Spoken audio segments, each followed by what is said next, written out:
Welcome to Get Paid for Your Pad, the definitive show on Airbnb hosting, featuring the best advice on how to maximize profits from your Airbnb listing, as well as real-life experiences from Airbnb hosts all over the world. Welcome.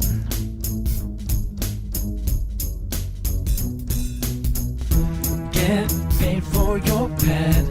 Get paid for your pad. Get paid for your pad. Get paid for your pad. Get paid for your pad. Get paid for your pad. This episode is brought to you by Hostfully, a company that helps you make beautiful guidebooks for your listing. Make your own at hostfully.com/pad. And as a special for Get Paid for Your Pad listeners, you get a free guidebook consultation after you make your guidebook. What's up, everybody? Welcome to another episode of Get Paid for Your Pad. And today I have a special guest who had not such a good experience with Airbnb, but it's also good to highlight those sometimes. So welcome to the show, Alice Jablonski. Hi, thank you for having me. How's it going? Great, thank you. Are you over the experience that you had with your Airbnb?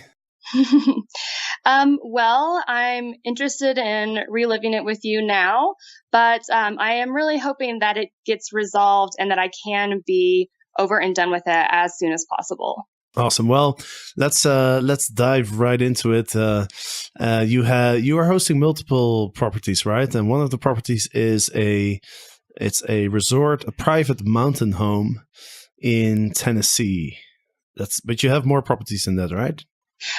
That's correct. I've worked on 4 different properties, 1 in Florida and 3 in Tennessee.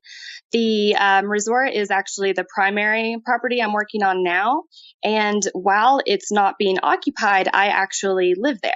Okay. So currently I'm on vacation for about 2 weeks because I do have guests in there for about a 2-week span. So that's kind of working out really well for my travel plans. Mm-hmm.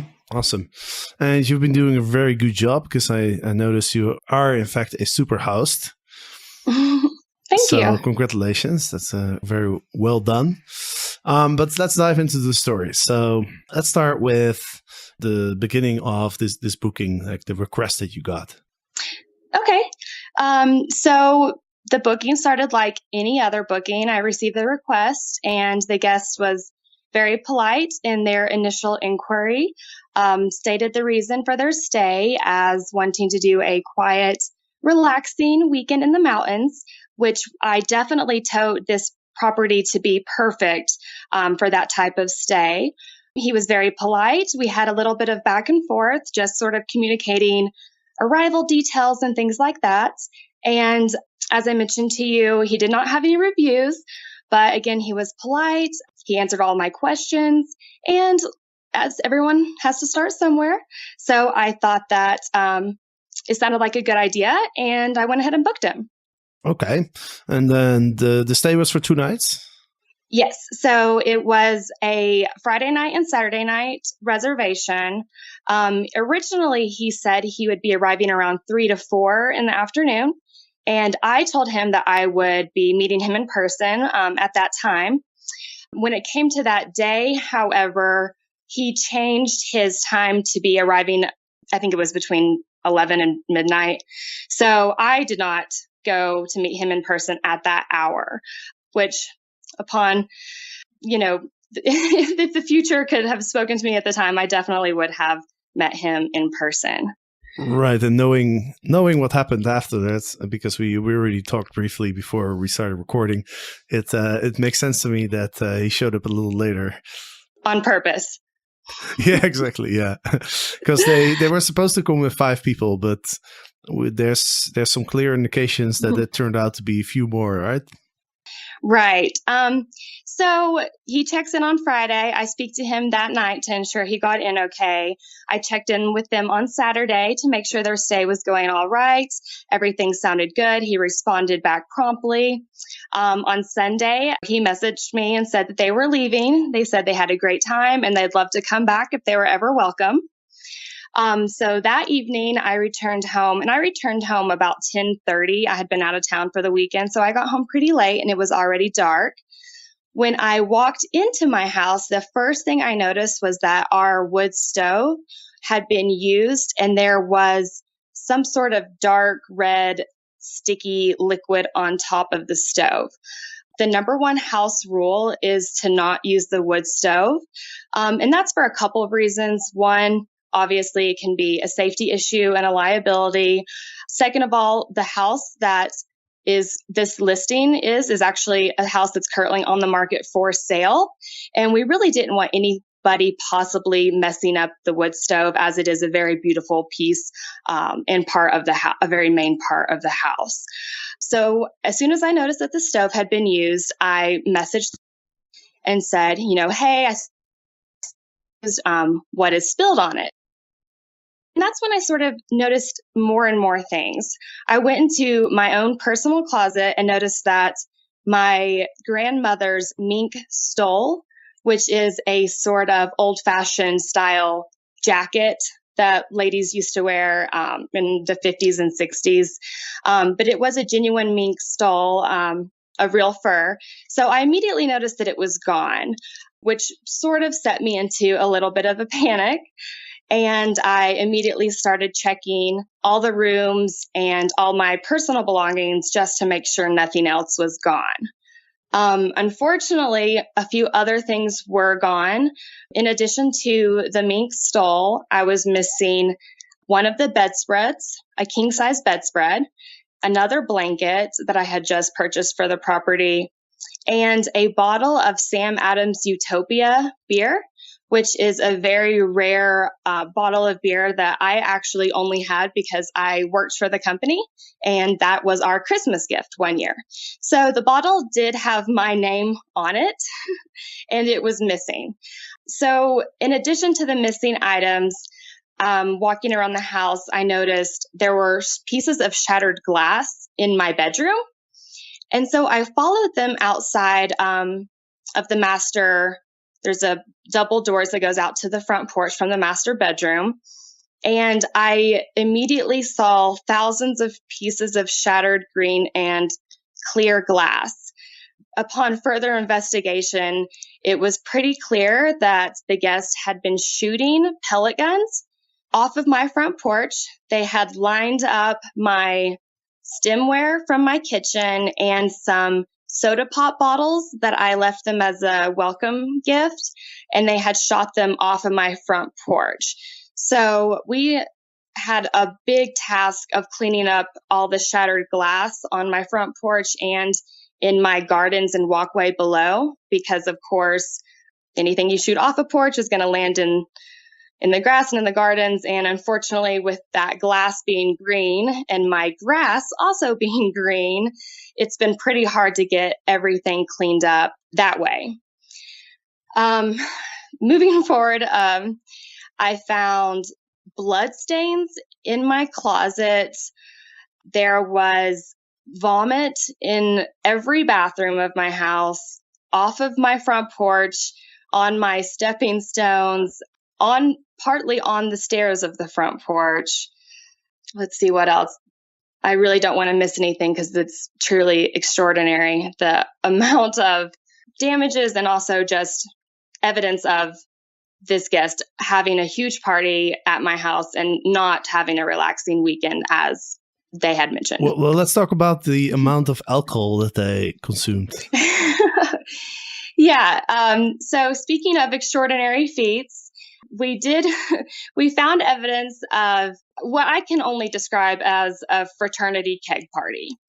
We found 177 used red Solo cups, 168 empty beer cans, 5 empty bottles of wine that was actually stolen from my wine cabinet, 3 handles of liquor.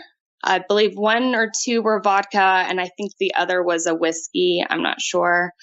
And then speaking of the Utopias, that was empty. That was gone. And the guest actually did admit that they had drank that too.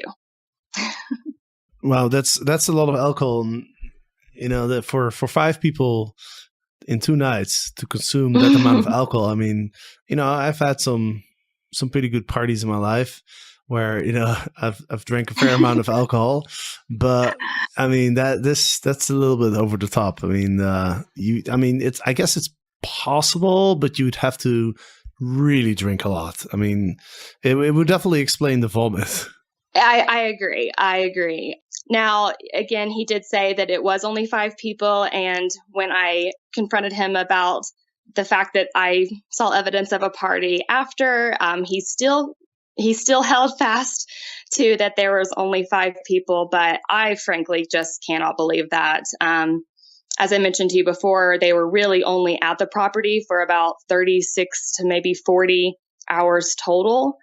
And I just can't imagine that 5 people would still be living Yeah. if it was indeed all consumed by them. Yeah, I mean, it's a pretty strong indication that there was more people. Okay, so let's move on to the sort of like after they left, you found out it must have been quite shocking, but you reached out to the guests and you started a conversation with them on Airbnb to get some of the damages paid for and for them to return the stolen items. Correct. Yes, I did reach out to them again through the messages on Airbnb just because I did want to have everything documented as possible and viewable by Airbnb. He did not take responsibility for pretty much anything. He acted like no one stole anything. He acted as if he hadn't even seen the mink fur.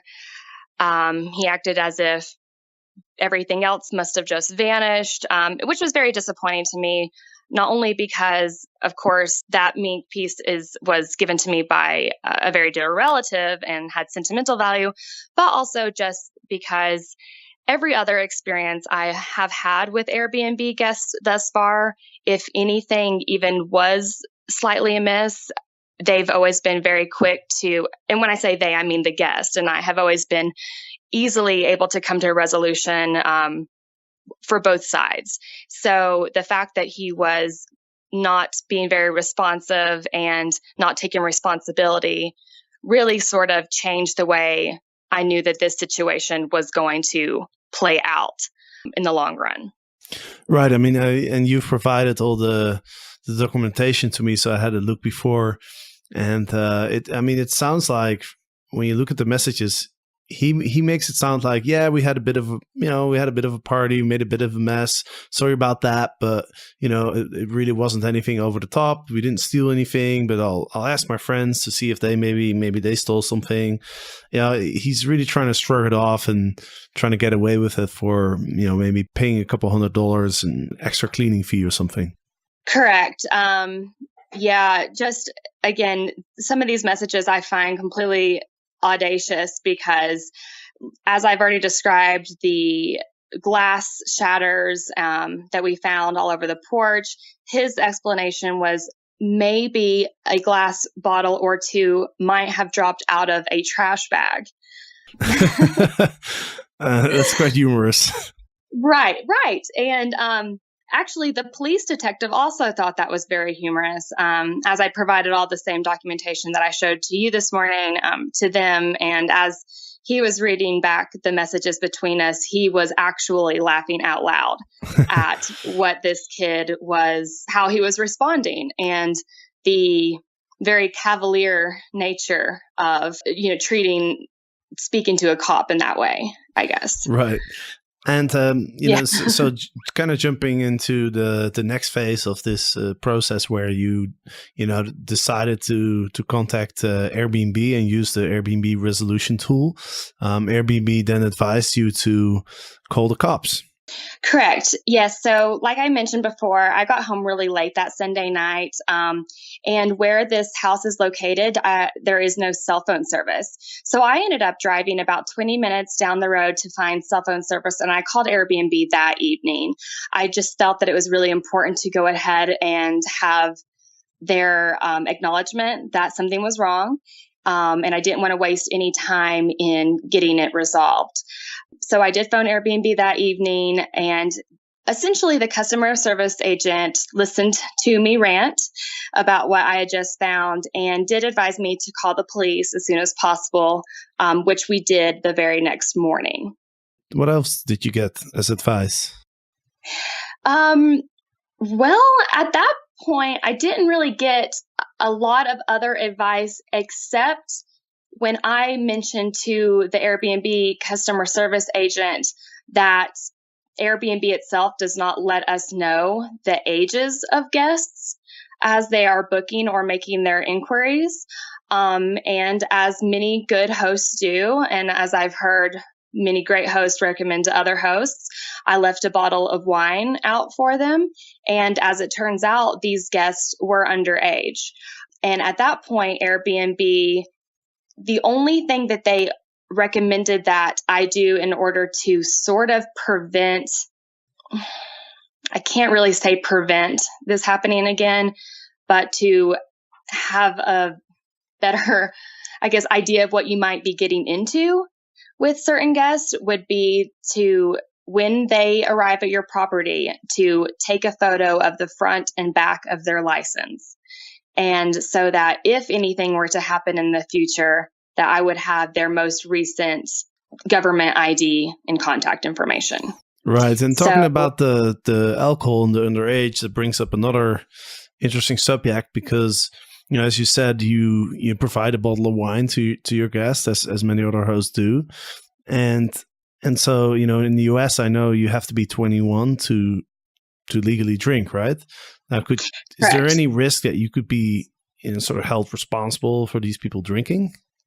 Well, that was my concern. Once I realized that there had been a huge party here, that there was almost undoubtedly underage drinking that had gone on.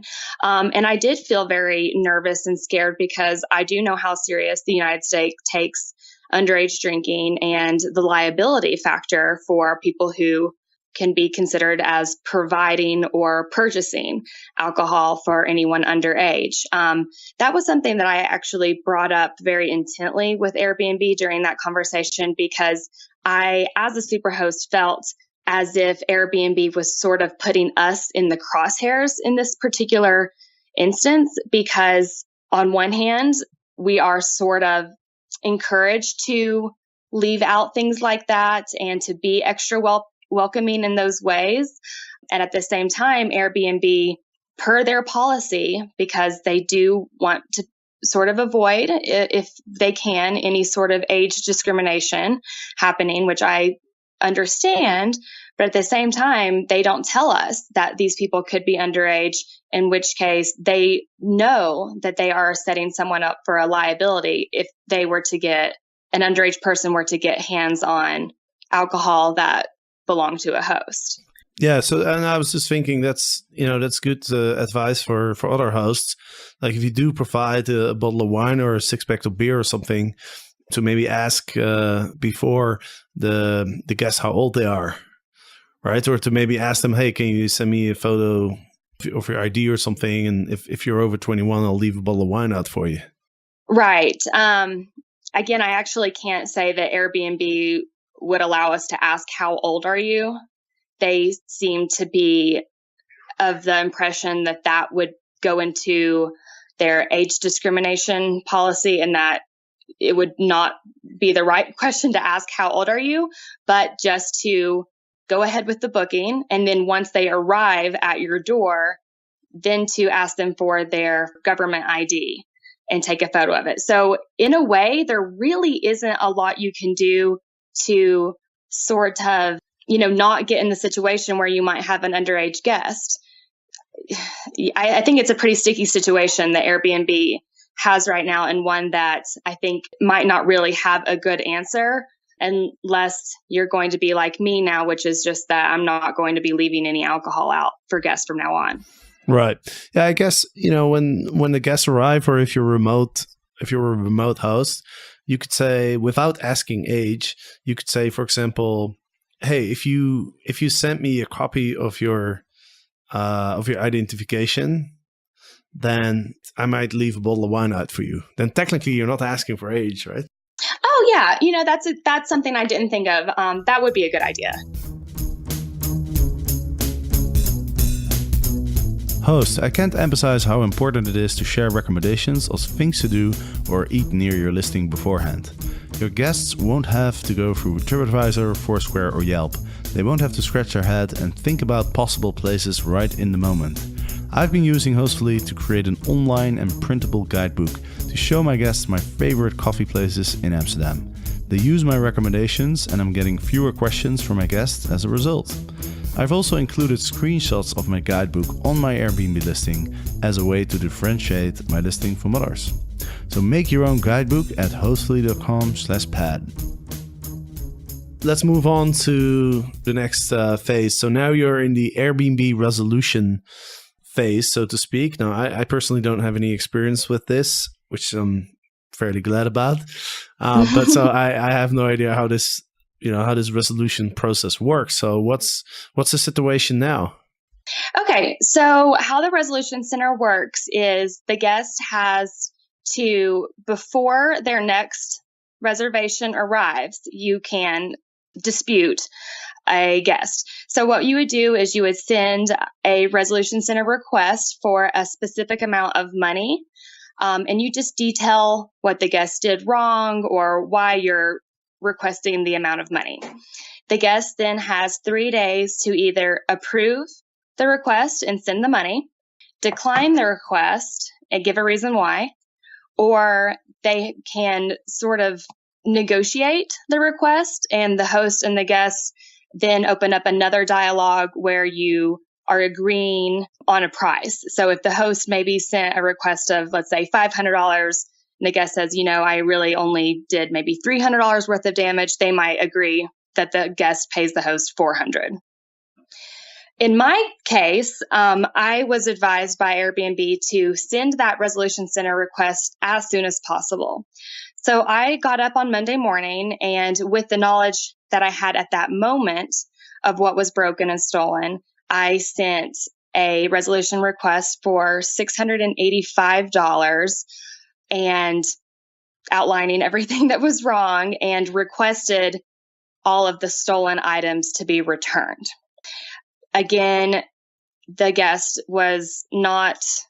did not take any responsibility and again denied that they had any of my stolen items. So I contacted Airbnb, and they really just said, the guest has 3 days. If he doesn't respond at all to the request, then you can choose to involve us. So I did have to wait for 3 full days. The guest did not respond at all. So that means that he did not deny the request, approve it, or even communicate with me back and forth on that. He just completely ignored it. At that point, Airbnb gives you a new option, which is involve Airbnb. And in that scenario, I had to write another sort of synopsis of the entire event, everything that had happened, everything that I had found, and what communication I had had with the guest. And so, frankly, that's where I am up to this point. I returned home to find the mess on February 26th. So in 2 days, it'll be 3 weeks since this has happened. And Airbnb has still not contacted me back from their trust and safety department in order to get this resolved. Right. And, we're recording this. It's now March 17th. This will be published in a few weeks. By the time, hopefully, we'll have a resolution, and then I'll make sure to add it to the show notes so that the listeners can find out what happened. So excellent. That's so now basically you just have to wait, and Airbnb is going to make a decision on, and then let's say they decide that the guest has to pay. Like, can they actually charge the guest's credit card, or how does that work? That's something that I actually do not know either. Because police have been involved in this scenario, and because the guest has not like I said, take responsibility for anything. I'm not sure that Airbnb can just outright charge his credit card. That being said, I'm also not personally confident that that credit card would even work, considering everything else that's gone on with this guest.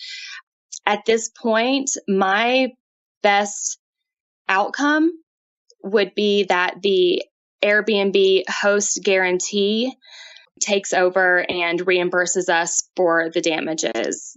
I haven't yet mentioned, but we did have to do documentation for Airbnb and have estimates taken of all the damage to the porch, and considering the bullet holes and bullet grazes, the damage to the wood stove, considering their use of it, their pouring water and other liquids on it that caused it to rust prematurely, and the extraordinary cleaning that had to be done at the house to have it ready and safe for our next guests. So I did have to provide all of that to Airbnb. I also went, took sort of another step ahead and sent a slideshow presentation to Airbnb outlining every bullet hole and bullet graze and sort of just compiling everything together in a document that they can easily review. And I did that for two reasons. One, I wanted them to really see how much actual damage there is to multiple places in the property. But I also wanted to show them that I was very serious about having a resolution to this, that I wasn't going to forget about it, and that I wasn't going to settle for less than what was owed in terms of getting everything repaired and back to the way it was. Is there anything that, looking back on this whole ordeal, is there anything that you would have had different? Like, are there any learning lessons that you will take away from this? Absolutely. I know that guests love to be able to check in themselves remotely. I know it works better with time frames a lot of the time, but I will never allow another guest into my home that I don't meet personally, myself or my parents, perhaps. We definitely are not going to do any more remote check-ins. And I am now taking photos of government IDs when I check people in, and I do let them know that ahead of time in my listing, that that's something that's required, so that if there are any guests that are sort of might have it in their mind that they are looking for somewhere to come and have an anonymous party, that this place isn't going to be the place for them any longer. I also increased my security deposit and added a few more qualifiers in the house rules, such as the previous no hunting rule had to be turned into no hunting and no shooting of any kind. Yeah, I thought it was funny. I noticed that when I had a look at your listing that it said no shooting. It's something that I would never think about putting in my listing, because I just don't really expect people to start shooting in my house. Correct. It's something completely out of the experience that I've had with Airbnb or the experience of any other hosts and guests that I've heard about. So I would say, even though this is a Airbnb horror story, I can say that every other experience I've had has been a great experience. I really do love Airbnb, and I love that we have it as a platform that we can use, because I don't like going to hotels. I feel a lot more at home when I stay in Airbnbs, and I do really hope that the company pulls through for me and really does have our back, as they said that they would have with their host guarantee. Right. And, I was just thinking, are there any alarm bells that could have gone off, like, somewhere in the process of this booking? Because you did have some back and forth with the guests, right? I mean, I'm in the same camp as you. Like, I don't necessarily decline all bookings from people with no reviews, because you have to start somewhere, right? Mm-hmm. The only thing that made me a little bit suspicious when I looked at this particular guest's profile is that, obviously this was a new guest, joined probably very, few days maybe before the inquiry was made, because he joined in February 2017, and that this user doesn't have anything written on their profile. Yes. Yes, that is definitely a lesson learned. He did have 7 verifications, which to me said that even though he did not have any reviews, he was trying his hardest to do the most vetting that he could up to that point. But you bring up a great point that he didn't have a bio, and that was not something that even really registered in my mind. Whenever I was accepting the reservation, we had the dialogue that was polite and good natured. And so now that's something that I will definitely be doing a much more in depth check on. Another red flag, again, looking back, would have been the change in his check-in time once he found out that I was going to be meeting him in person. That now says something different to me than it did at the time, which I assumed was just traffic or hitting the road late. So those would be 2 things that I would definitely give as advice to other hosts. Is as great as it might seem and feel to be getting a lot of booking inquiries, and I know you probably want to accept them all, but it is your home. And in this case, this is the home that I was living in. And it did make me feel very odd to stay in that house by myself, just knowing that these people now knew where this house was, and they knew that I was upset. So things like that, you just really have to think more about who you're letting into your house versus maybe the couple $100 that you might get out of it in the long run. Right. And what kind of advice do you have for people who would find themselves in a similar situation? Like in terms of how do you deal with it, and what's important to do? Like, for example, the documentations, the police, like reaching out to Airbnb, etc. Yes. So documentation is the number one most important thing you can do. I know that it sounds somewhat crazy to do before and after pictures of everything. In my case, this was a new listing for us, so I actually do have a lot of very recent before pictures, as they were the pictures I had just put up on the listing. But all of the after pictures I took that showed the differences in the damages, close-ups versus far away views, so you can sort of get a scope of what the property really looks like, and how it's been trashed or littered or what has happened to it. It may seem very tedious, and it will be, but the most documentation that you can do, and even down to doing, arrows pointing at each bullet hole like I did. I do know that the police were very appreciative of having it all laid out for them that way. It saves a lot of time on their end, and I can only imagine it will save time for the Airbnb official who is eventually assigned to my case and is working through the types of reimbursements that we're going to need. So in my experience, it is as frustrating as it can be, and as I said, very detailed and tedious as it may end up being. Just the more cool, calm, and collected and organized you can be in your approaches and your conversations with Airbnb, the better outcome I can see you having. Right. And I guess it's also important to make sure that all communication is being done on the Airbnb platform so that you can use that as evidence as well. Yes. And that's one thing I failed to mention before. When I first started communicating with the guest again after finding all the damage, he did not respond to me through Airbnb. He started responding me through text message. So I had to respond to him through text message, tell him to talk to me on Airbnb. He still sent some messages, so I ended up just having to screenshot all of those and also including them in the documentation for Airbnb. But I would have really rather have had everything through Airbnb, just so that there's just no question as to what was said and when. Exactly. Let's finish up this episode by talking about the reviews, because I noticed you left him a review and he also left you a review.